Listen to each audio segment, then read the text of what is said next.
Hi, beautiful souls. Thank you so much for joining me on this episode of The Awakened Empath, where we are talking about how to step into your power and create a life of passion, purpose, and prosperity. And the experts that I'm bringing to you in this online show are going to share with you their own experiences and different tools, tips, or strategies that they use to create that for their own lives. And for today, I am very, very excited to bring you Sally Reid. And she has a PhD in metaphysical psychology, is a natural medical intuitive, author, speaker, and transformational leader who helps creative and naturally intuitive people to heal physically and emotionally when conventional methods of care have let them down. Sally teaches people how to harness their naturally sensitive and empathic nature so that it becomes a superpower and not an Achilles heel. After a near-death experience expanded her already natural psychic abilities, she discovered that she was able to see the energy flow in the body and to easily trace energetic pathways through time and space. This gift allowed her to quickly and easily help her clients to overcome formerly impossible problems by pointing out the exact moment in time when the problem came into being. People who have struggled and may believe that healing is not possible for them consult with Sally to discover the actual root of their issues so that they can finally heal their pain. That sounds amazing. Welcome and thank you so much for being here, Sally. I appreciate it. You're welcome. And you know what's so interesting about it is half the time I still find myself not believing it because it sounds so unbelievable. And then I'll see a miracle happen right in front of my eyes and I'll go, oh yeah, okay, it's not me. It's just what I am able to tap into because, you know, it's not me. I'm just a human. I'm just a human. Or the instrument. Yes. Yes, so, I'm a tool, as they say. I'm a tool. That actually sounds really funny. So when did you find out you were a tool? So how did you really get to, an empath means many things now. It seems like it's becoming more of a common word. And with that becomes a lot of assumptions, a lot of different ideas. What do you feel makes a person empathic? Well, I have a delineation. I have like the wiring for an empath, which would be a highly sensitive person, and then a person who has gone on and taught themselves and learned how to, winnow away the chaff and the wheat kind of a thing, and they become a useful tool. That's an empath to me. But a person who just is a highly sensitive person who, there's a lot of those. And yes, people are calling those people empaths, but you're not. You're just highly sensitive. It's exactly like if you have a computer or a house or something that is wired to do something specifically, but it has yet to be programmed. Okay, so did you now realize when you were younger that you had these qualities, or was it something you came to realize when you were older? Well, it's funny you should ask that. Because I grew up in a household of my mother and my three sisters, and all of us were extremely empathic, extremely actually psychic. We come from a long line of witches, of which I did not realize. Celtic witches. And I have since met my grandmothers. Anyway, they were good witches too. And ironically, my mother's there were three sisters in her family too, and they all went into the healing arts. One person healed. My mother was a psychotherapist, and her sister was a nurse, and then her other sister was a chaplain, which is kind of interesting, the way they worked that out. And then my sisters went into the healing arts. One sister was a body worker. One sister went into the traditional medical, and then there's me. But what's interesting about that was I thought everybody could do this. I really didn't think I was different. I thought the whole world had these gifts. What do you mean? You can touch something and feel it heat up. Can't everybody do that? I'm serious. I was like 40 years old till I realized I was different. Wow. I know. I remember when AT&T came out with caller ID, I was like, what a dumb idea. Who would want that? It's like, doesn't everybody know who's on the phone? Right. That's amazing. So now in your life, before you had these discoveries, did you feel like your gifts were an Achilles heel? I know I hear a lot from different empaths when I do my clients or when I'm on live, or that feeling like their gifts are a curse. Did you feel that way at any point in time? Yeah, I did. The hyper emotionality. The biggest problem with an untrained or unknowing empath is the fact that they try to apply the flotsam and jetsam of other people's emotions to their own lives. That to me is what causes the biggest Achilles heel. And that's generally one of the first things I teach people when they are learning how to harness their skills is, number one, don't take everything as gospel. Just like the internet, you don't take it all as gospel. That does help a lot. And I'll bet your life changed quite a bit from when you were a child to now when you started going, uh-oh, that's not mine. I don't have to play this game. Right. Although that was a long journey to get to this point. And a lot of learning and self-awareness and practices. Did you find yourself going to a phase where you were either learning or mentoring with someone, or did you develop spiritual practices, that rituals that now serve you? Well, I had a shortcut. It was called death.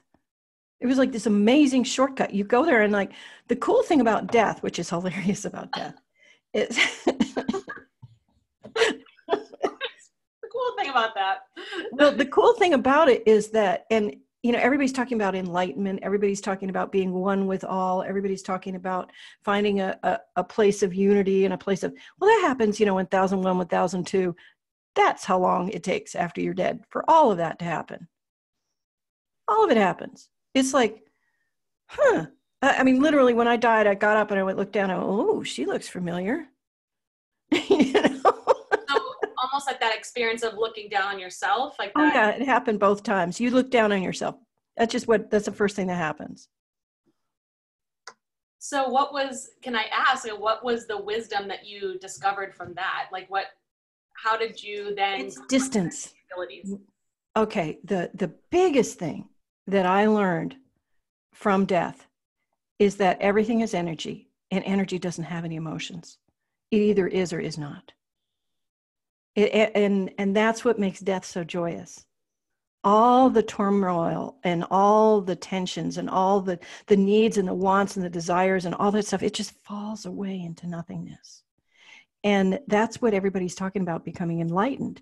You stop needing, you stop wanting, but it isn't that you stop becoming. So it is the level of detachment that allows us to flow freely in all that is. And that's how I got the shortcut. That's what the spiritual practices are teaching you, is how to get that level of detachment. I just had a 1001, 1002 shortcut, and it didn't work the first time. It had to be the second time, so I've had two. Second time. I was like, oh, whammy out. So you got the cosmic message, like the ultimate message twice. And so, and oh my goodness. So you have a definite purpose here. So like, talk about, we need you here. Yeah, it was kind of cool. I mean, the second time I actually got to consciously choose. You know how like we have our moment of choosing right before birth? And we have our soul contract and all that other stuff. Well, in this near-death experience, I got to actually consciously agree, which was really nice. Whether or not you wanted to come back into body? Mm-hmm. Yeah. Whether or not I would come back and fulfill my purpose. Yeah. Whoa. Whoa. So kind of cool. So how do you now, so this is interesting. So basically what we're saying is we're all in our own way.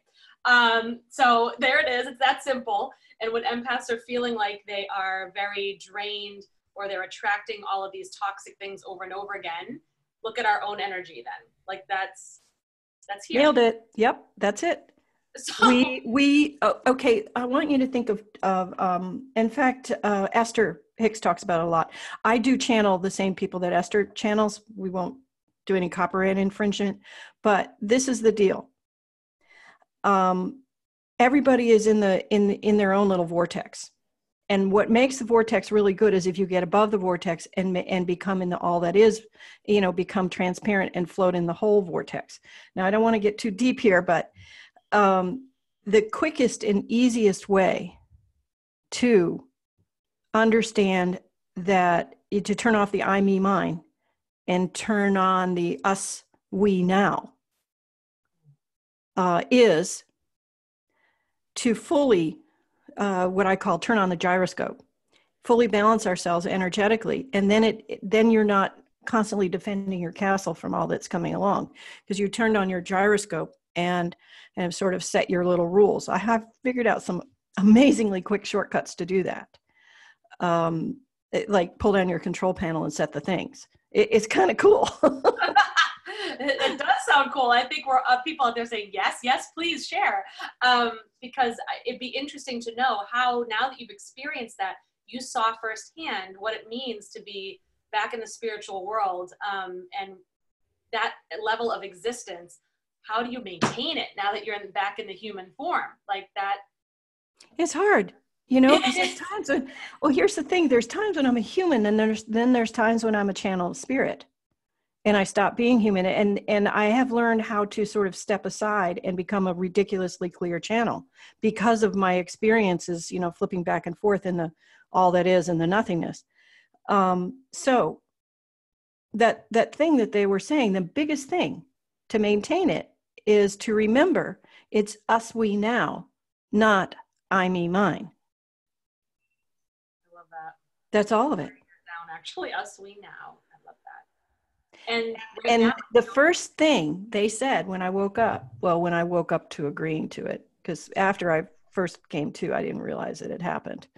Anyway, what they said is, it's not about you, it's about now. And then the next thing they said, it's all now, and there is no now. And I'm like, what? What? I know, right? And I figured it out. I finally figured out what they're talking about. So this is what they're talking about.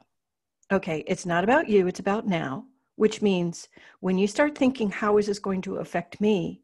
That's not the proper question. The proper question would be, how do I navigate this in the highest and best way for all involved? That's about now, not about how do I get her to do what I want her to do, right? Right. So, and then it's all now and there is no now is talking about the space, about the flow of energy. Either energy is or is not. And that's how I do my work. I find the space in between the is and is not, and I make an is that wants to be an is not, and an is not that wants to be an is and is. And that's possible to do at the quantum level. It's very difficult to explain, and it blows my mind half the time, but I have to go into this weird space and do stuff. But it works.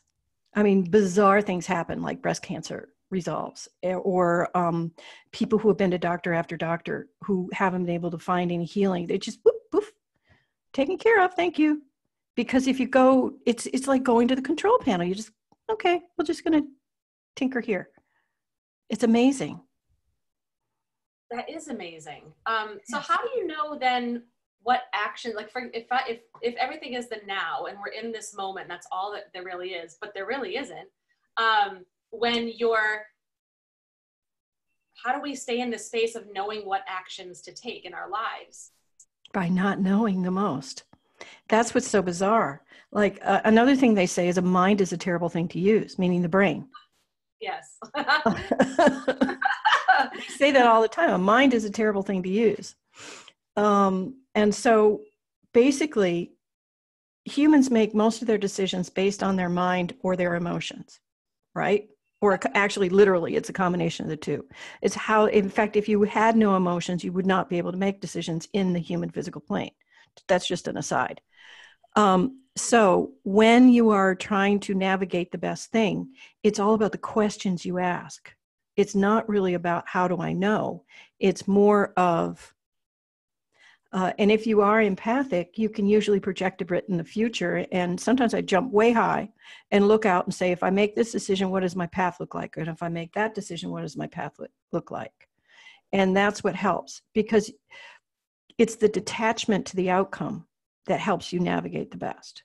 That's what spirit's about, because you're not attached to the outcome in the physical plane, because you just, you checked out. That's not, you don't have a dog in that fight anymore, essentially. So as long as you're still in physical, you still have a lot of attachment to outcome. And that is the biggest struggle of being a human, because we just do. I mean, like I have a big attachment to the outcome of whether or not I'm going to have lunch today. I'm sorry, I just do. Right. Right. And I had a big attachment to have my kids play upstairs when to go. Right. We're human. Yes. Right. Oh my goodness. Wow. This conversation could go on and on. I'm thinking I right know now. it went way deep, way fast, didn't it? It did. So you mentioned healing from illnesses like breast cancer. I know this is part of what you do. And speaking as an empath who did end up with a chronic illness, why do you feel that empathic people have these health challenges, or that this human turmoil ends up growing into some sort of an illness that often wakes us up sometimes? Oh, yeah. In fact, most of our illnesses are gifts. Just saying. That's what, my broken neck was a huge gift to me. So that is a really interesting question. And I'll tell you what it looks like, and then I'll give you an analogy. What it looks like to me is clogged pipes. And it looks like, that Sesame Street, of course, the Sesame Seed song, one of these things is not like the other, right? That's exactly what it looks like. There's a thing that doesn't belong. One of these things just doesn't belong. And I can scan a body and see this thing doesn't belong. And then what I do is I trace it to when it doesn't belong. Not where it doesn't belong, but when it doesn't belong, because you can only heal in the moment of occurrence. So sometimes it's previous generations, sometimes it's previous dimensions. I love those ones. This lady over here has the cancer, not you. And it's because it's all on the quantum level. There's the multiple universes and all the other stuff. And it can be mind boggling if you try to use your mind. So which is why I use their minds to do it. But why, to really come down to the why, is that many of the things that we embody and i.e. take responsibility for, like when we get thrown all these emotions and we try to apply them to ourselves, we have taken responsibility for these emotions. And if they are not intended for our physical information, because that's what emotions are, is information to us about our world around us. If they're not intended for our physical information, then they become lodged in the body. Frequently they pick spots. Relationships pick female parts for some reason. Or feeling like you don't belong. It's rheumatoid arthritis. That's a big one. I cannot fit, so I don't fit anymore. There are a number of favorites. My favorite was this guy who had constant problems with his bladder, but he was mad all the time. So his bladder was pissed off, you see. Yikes. That's probably one thing you don't want to have pissed off at you. Yeah, that's true. Now, here's the thing. I worked with a child. I love working with children because they're just like, we teach you like modeling clay. You just move around so quick. Anyway, this child had been to a lot of doctors, and the final straw was to put him on steroids. He's like 2. And he has psoriasis so badly that he looks like an alligator. I mean, his whole body is covered. And they couldn't figure out why. Well, it turns out that sweetheart was taking responsibility for every single emotion in his family, like children frequently do. But he was doing such a good job. And remember, the skin is one of the places we eliminate toxins. Yep. And you see what I mean? And just a real quick little reset, and it was actually gone in 2 days. Sheesh. Wow. Amazing. Yeah, and that's the thing, is if we work at the quantum level, it's the only thing that's stopping it is here. It's amazing. When the guides are working with people, they'll say, how fast do they want it? And I'll just say, how fast do you want the change? And they'll answer it, and the guides will come back and say, no, they don't. They'll turn into protoplasm and cry on the floor for 6 months. No, we're not going to do that. Protoplasm. Wow. So it's just shifts in your way of being. So it's not even a really big energy healing ritual, or it's more. Rituals are only required by humans. Oh, this is a big truth bomb, everybody, right here. This is probably the biggest truth bomb, because I know a lot of our discussions, and I think those of us who were in the light working profession in some way, shape, or form, talk a lot about that. Talk a lot about rituals and things. Rituals are to get humans ready to receive. Or clearing, or they're to get humans ready to receive. If you're not, the rituals are designed to reduce resistance or to help with transitions. That's what rituals are entirely. That's why they were created, is to help with transitions. Ah, so maybe it's just a level of consciousness at that moment. It's a necessary tool and strategy at some point, maybe, or. Well, like for example, when I am working with them, my ritual is to take a deep breath and just drop out of the way. And then I start, and then, oh, damn it. Well, that's what people have trouble with, I think, right there. Deep Well, breath. they're here now. Yeah, they just, wait a minute, guys, this is not, the reason I went damn it is because they just showed up again. I did the drop, I started, yeah, they're here. But this one's with me. So you just saw me shift in and out of being a clear channel just now. And that's the thing is humans are basically just light. Okay, at the quantum level, we're just light with big space in between. So it's really easily manipulated.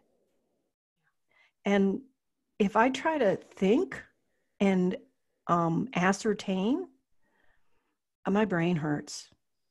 So what I have just decided to do is just follow instinct only. And that's what I suggest for all empaths. The more you follow instinct, the better off you are.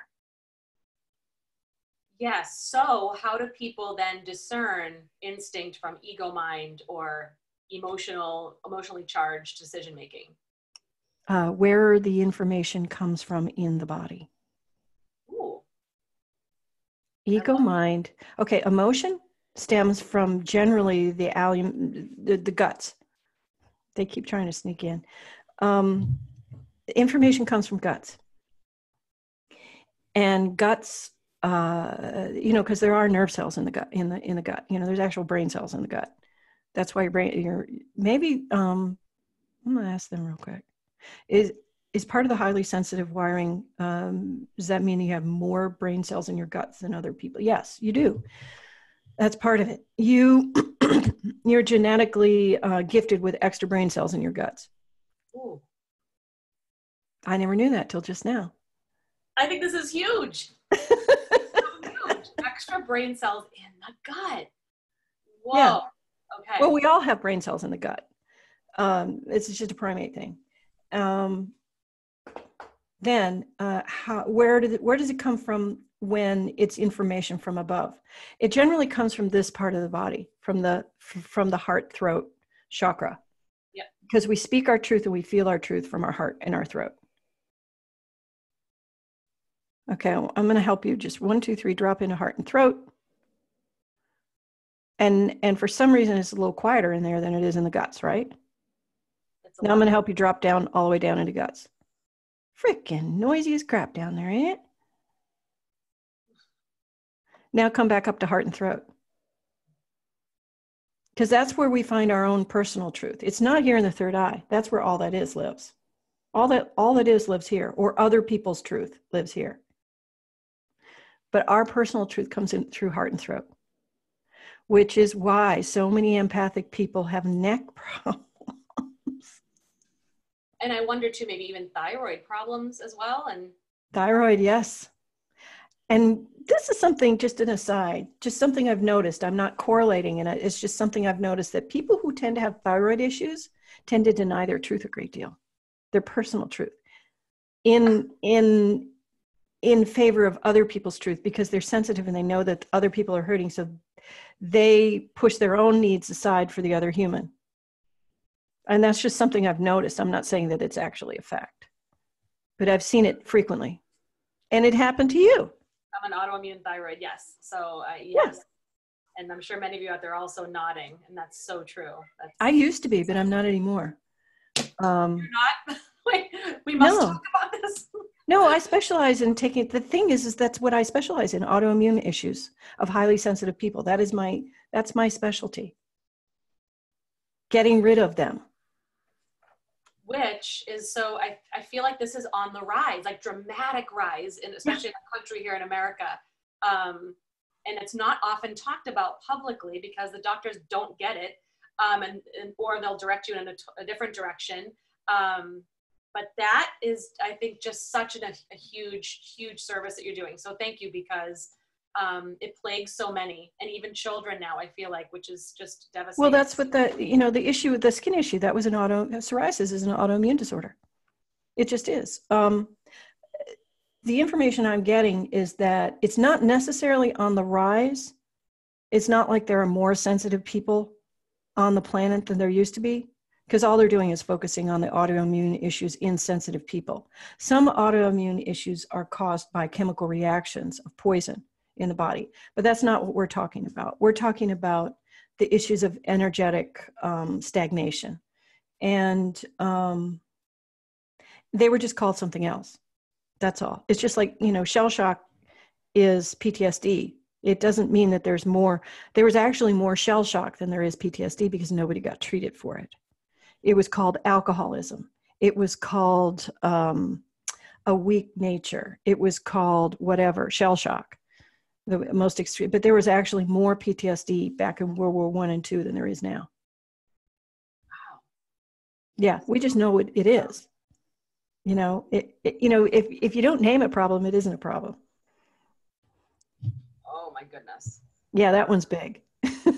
Like my mind is reeling from this interview. I'm still stuck on. It's just now, but it's not. I'm still there too. Imagine my life. They're in my head all the time. I can't right now, but I'm so fascinated. This is truly such next level here. So and I'll ask you, so empaths have to drop out of their own way to start discerning between ego and emotion and higher self, or coming from that heart space. I'm asking them real quick for an easy, because they call me Sally Shortcut. I'm into shortcuts. First thing to do is do the official energetic ground, and then the next thing to do is to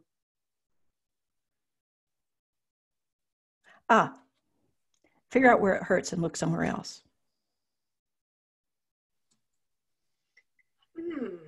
Okay, this is what we mean. They're talking, okay, when humans are all focused on ego, that means they're focusing on where it hurts, right? This hurts me here. This bothers me here. That's ego mind. I want this now. But so you just figure out where the big bolus, and it usually is a big red bolus of hurt somewhere. And if you step out far enough, you can see it. So you look everywhere else where it isn't, if you can't deal with that part right now. So you're going to look somewhere else for information rather than the big ball of hurt. Does that sound like a shortcut that's fathomable? It sounds like a shortcut that's fathomable. I wonder if people who are listening and who are very, very much in that space of trying to get out of this pattern of toxicity or out of this pattern of pain will be able to trust themselves, or trust that they know where that is.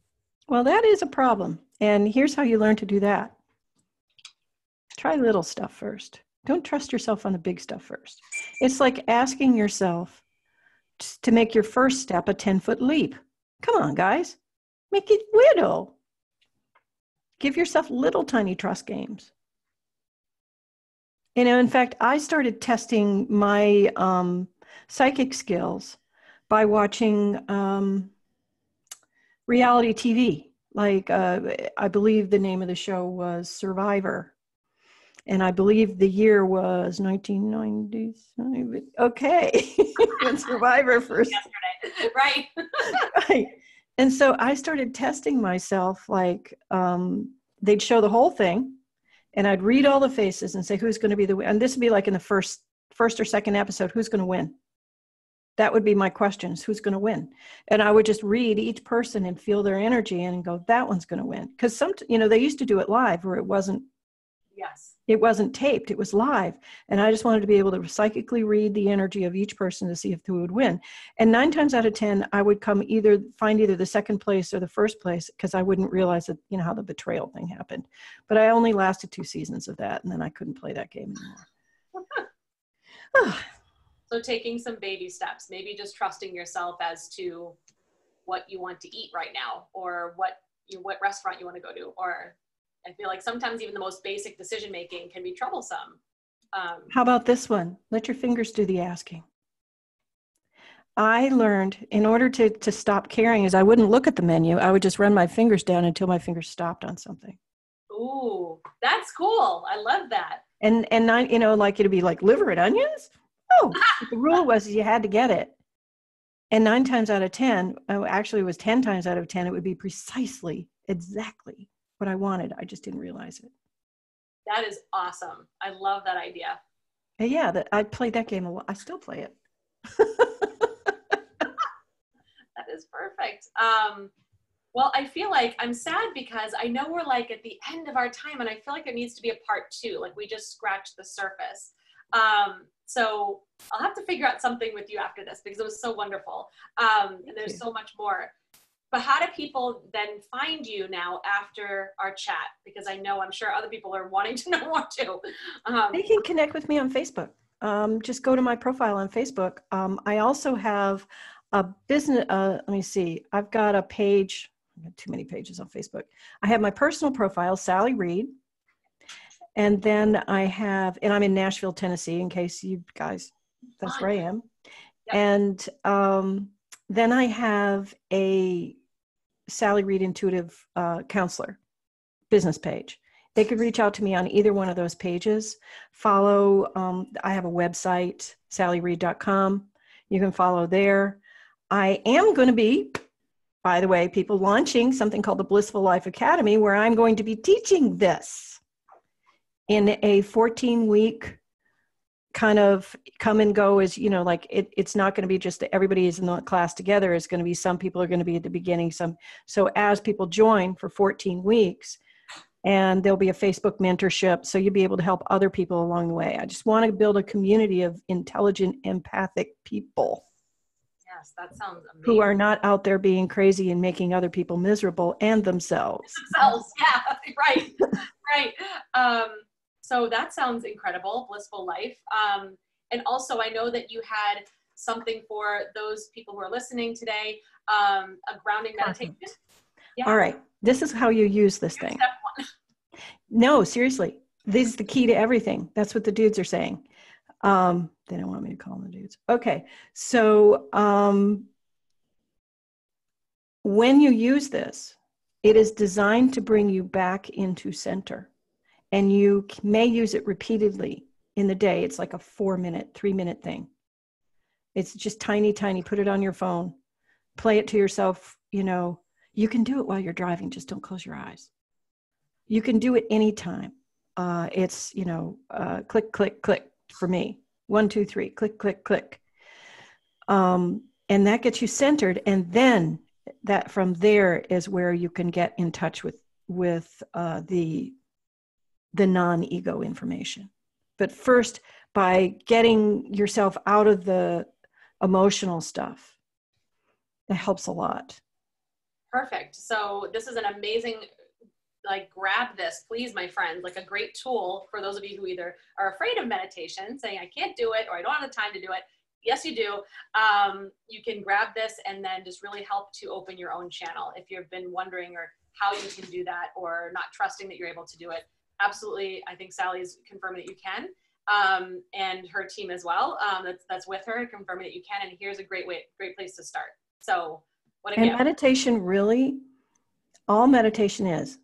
Here's the problem with meditation. People have codified it. They've made rules around it. Meditation is simply asking your mind to be still. That's all it is.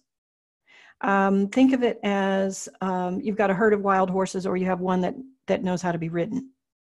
The skill is only designed to, when your brain goes galloping off with its bit in its teeth, after some ridiculous information, it's just designed for you to say, oh, hold it, come back.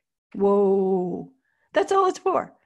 Whoa. So if you can do it walking, if you can do it for 35 seconds, all it is teaching you how to say, everybody stop. And then be still for a second. And then off you go. Anytime. It's not required to sit in the lotus position with your back straight, guys. No. Right. And have a background like this. And yes, you don't have to have a special... Rituals are for people. I think we're going to end on that note. Everyone take that in and marinate right on that. And I will too. So thank you so much, Sally. I appreciate you. And like I said, I will definitely love to get more from you or work more, expand on this, because there was just so much here that was mind blowing. So thank you. Sorry. And I know that is amazing. This is what we need. I thank you for just breaking us open a little bit. And I thank you to your spirit team as well, because this is the work. This is the work. So for those who are open to going down that road. So thank you so much to all of you for listening today. I appreciate you. And I invite you now to go forward and live your truth, shine your light, and lead with love. And we will see you on the next episode of The Awakened Empath. Have an amazing day.